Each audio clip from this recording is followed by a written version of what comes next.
Sekarang kita akan belajar tentang logika berpikir. Ya. Pelan-pelan. Jadi kalau kita ngaji tafsir dengan benar, itu pasti cerdas. Ya, dan cara berpikirnya itu jadi runtut, terukur.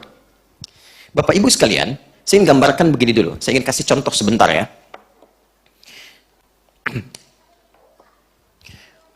Anda bekerja di satu perusahaan. Kemudian ada pimpinan misalnya. Lalu pekerjaan Anda sudah berlangsung selama 5 tahun. Dalam 5 tahun itu, banyak pengalaman yang telah diberikan oleh pimpinan. Diberikan arahan, diberikan petunjuk, diberikan bimbingan. Setelah itu dicukupkan berbagai hal kebutuhan, diterangkan. Ini dampaknya begini, kerjakan ini, hasilnya akan begini. Ya, engkau kerjakan begini, yang didapatkan akan seperti ini. Sehingga pekerjaan Anda terasakan dari pengalaman itu. Dapat sesuatu, sukses berjalan. Kemudian, pada tahun yang ke-6, masuk awal tahun yang ke-6, mulai ada arahan pimpinan yang Anda debat misalnya. Ya, ketika mengarahkan, kerjakan seperti ini ya, lalu Anda mengatakan, wah, itu nggak bagus demikian. Ya, boleh jadi nanti akan begini-begini. Itu nggak benar. Apalagi misalnya Anda menyangkalnya tanpa argumentasi. Saya nggak mau begitulah, ya. Saya nggak mau saja misalnya. Maka pimpinan mengatakan, bukankah 5 tahun yang lalu, yang ke belakang itu, kan sudah kamu rasakan kalau kamu begini, nanti akan seperti ini. Bukankah aku sudah berikan bimbingan kepadamu dan kamu rasakan? Bukankah sudah aku berikan nasihat kepadamu dan kamu mengetahuinya? Bukankah ketika kipas angin dinyalakan bunyinya mulai terdengar?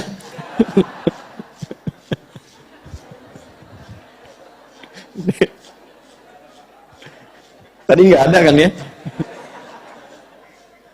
Bagaimana kalau dimatikan saja supaya saya nggak bersaing ya?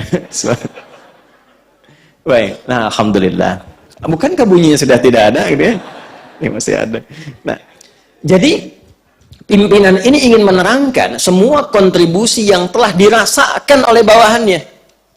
Ya. Telah dirasakan oleh orang yang mengikutinya selama ini dan dijelaskan dan itu terasa. Memang sudah dirasakan, dinikmati, dijalani dan sebagainya. Kira-kira kalau ada orang berargumentasi dengan Anda dan menampilkan segala yang telah kita rasakan manfaatnya, hasilnya, masih bisa menolak nggak argumentasinya? Masih bisa menyoal nggak? Ya?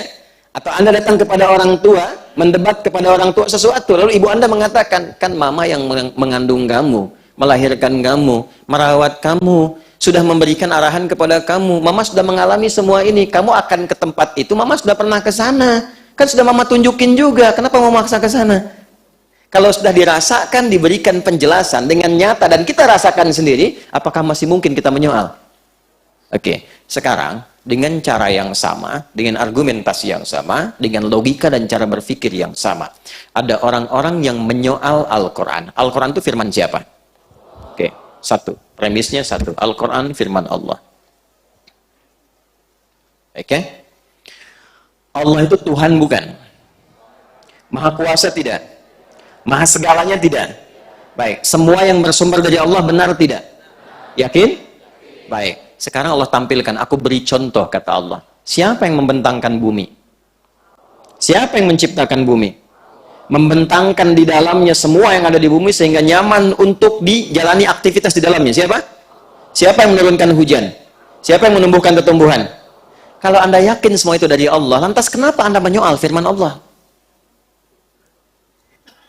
Maka dari itu, ketika ada orang-orang yang menyoal firman Allah dan disebutkan di ayat 1 sampai dengan 3, yang pekerjaannya cuma iseng nyoal, dan diingatkan di ayat yang keempat dan kelima, tidak mampu juga untuk meredam apa yang mereka lakukan, maka disentuh bagian terakhir. Yang pertama kan sudah bagian tertinggi di hatinya, ya kan? Ya, diminta untuk mengingat kepada Allah kan? Nggak sadar juga, maka dicek sebenarnya orang itu berpikir atau tidak. Ya, maka diceklah kemudian sisi akalnya, intelektualitasnya. Jadi yang akan kita jalani dan kita dapati orang-orang yang seringkali menyoal itu kita akan bisa uji. Yang pertama, mereka itu satu, apakah punya keimanan tidak dalam hatinya, dalam jiwanya? Apa masih punya hati untuk bisa merasakan? Yang kedua, kalau yang pertama tadi konektivitasnya dengan Tuhan, masa iya sih ada hamba menyoal Allah, menyoal Tuhannya sendiri?